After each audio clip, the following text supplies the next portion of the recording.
എത്ര നേരമായി കുഞ്ഞാൻ ഈ സുക്കൂറിനെ കാത്തുക്കണു. ഓനെ നമ്മൾ എവിടേക്ക് പോവാണ് വിളിച്ചാണെങ്കിലും ഓൻ നേരം ബഗിയേ വരുള്ളൂ. ഇത് ഞാൻ പെരിയിൽ ഇറങ്ങിയ പോയല്ല ഓന് സർട്ടും പറമ്പൊക്കെ നോക്കാണ്ട് ഓന്റെ ഉപ്പാക്കേ കുറച്ച് ചിട്ടവട്ടുണ്ട്. അയാളൊന്ന് ദ്വാരനെ കുടിച്ച് ഇങ്ങനെ പറഞ്ഞേക്കലുള്ളൂ. ടൂർ പോകുമ്പോഴോ ഈ ജാതി തന്താരില്ല എന്നല്ലേ. ഓന്റെ ഉപ്പാക്കട ഒരു ബേവും ചൂടാണ്. അതിന് സിയാർത്തിന് പോവുകയാണെങ്കിലും ടൂർ പോവുകയാണെങ്കിലും അത് ബാപ്പാരുണ്ടായ അങ്ങനെ തന്നെയാണ്. കുഞ്ഞാൻ എനക്ക് ഒന്ന് കേൾക്കണ, സുക്കൂർ ഈ പ്രാവശ്യം വന്നില്ലേ നമ്മളെ രണ്ടാളെ ചെലവ് കൊടുക്കേണ്ടി വിട്ടാ. എന്റെ തനി സ്വഭാവം മാറിന്ന് പറഞ്ഞാണ്ട് എന്നോട്. ആ മകാരി കുട്ടിയൊക്കെ വരുന്നു പറഞ്ഞാ തട്ടണ.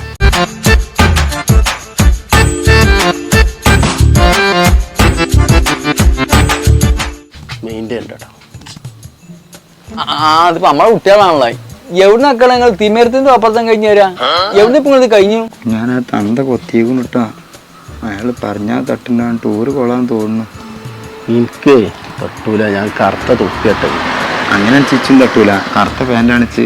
എവിടക്കപ്പൊ നിങ്ങൾ രണ്ടാം കൂടി പോണോ? ഇച്ചാണ് ചെവി കുറച്ച് പതുക്കേണേ. നിങ്ങൾ എന്തൊക്കെ ഇങ്ങനെ പറയുന്നുണ്ട്, ഇച്ച് മനസ്സിലാകുന്നില്ല. മൊഗാലി കുട്ടിയാക്കാ, ഞങ്ങൾ ടൂറ് പോവാണ്, പെരുന്നാളല്ലേ.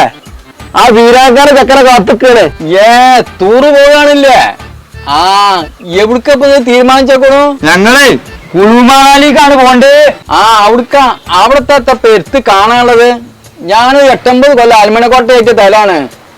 അവിടെ വെറും കാടും മലയല്ലേ. കുളുമണാലി ഇയാൾക്ക് പാത്ര കച്ചവടം എത്തി ചങ്ങായി പറയുന്നുണ്ട്. പൊന്നാര ചെങ്ങായി, അത് കുമളി പറഞ്ഞ സ്ഥലത്താണ്, ഇടുക്കി ജില്ലയില്. ഇയാൾക്ക് അവിടെ പഴയ കാലത്ത് പാത്ര കച്ചവടം ഉണ്ടായിരുന്നു. ഏതായാലും നോക്കി കണ്ടൊക്കെ പോയിക്കോണ്ടി. വലിയ കോതൂന്റെ തല്ലുള്ള തലാണ്. ഞാൻ നിന്നെ അന്ന് ഇപ്പത്തെ മറ്റന്നാവും റമദാൻ 30 ദിവസം നോൽമ്പ് വിൽക്കും. ഇന്നൊരു പേര് ടൂറാണ്. ആ കായും കള്ളൂടെ ഒക്കെ പഠിച്ച ലൈമെന്നാണ്.